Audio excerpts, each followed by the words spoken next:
జన్మదిన సందర్భంగా సుమారు గత 10 సంవత్సరాల నుండి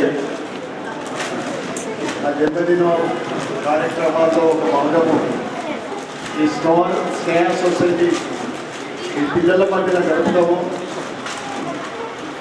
ఈరోజు పొద్దున ఆలయంలో పూజలు చేసుకున్న తర్వాత అనేక అన్నదాన కార్యక్రమాలు, బ్లడ్ డొనేషన్, హెల్త్ క్యాంప్ ఇవన్నీ చేయడం జరిగింది. కానీ ఈ స్నేహ సొసైటీ పిల్లల మధ్యన చేసుకోవడం అనేది పిల్లల మధ్యన చేసుకుంటేనే ఈరోజు నా పుట్టినరోజు ఒక అర్థము, నేను ఒక సాటిస్ఫాక్షన్ కూడా అవుతాను.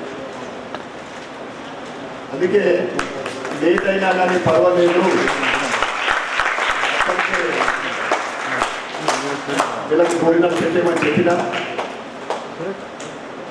ఎందుకంటే అంగవైకల్యము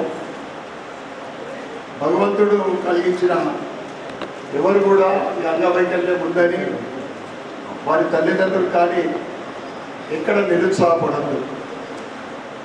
ఏదో ఒక అంగవైకల్యం ఉంటే ఇంకొక శక్తి, ఏదో ఒక పవర్, జ్ఞాపక శక్తి లేకుంటే ఇంటెలిజెన్సియా, ఏదో ఒకటి భగవంతుడు వాళ్ళకి కలిగిస్తారు. మీరందరూ కూడా జీవితంలో ఎక్కడ కూడా నిరుత్సాహపడకుండా దానికి ఈ సంస్థ మంచి సేవ చేస్తూ ఉంది. ఇది ముఖ్యంగా ఎందుకంటే ఇక్కడ కూడా ఇబ్బంది కలగకుండా కేంద్ర నిధులతోటి నడుస్తున్న ఈ సంస్థ స్నేహ సొసైటీ.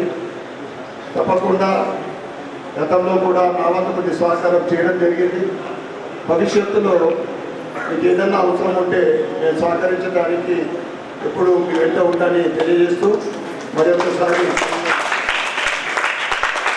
నా జన్మదిన సందర్భంగా ఇక్కడ జన్మదిన ఉత్సవం చేసుకోవడం అనేది చాలా సంతోషంగా ఉంది, నా అదృష్టంగా భావిస్తాను. భారత్ మాతాకి జై.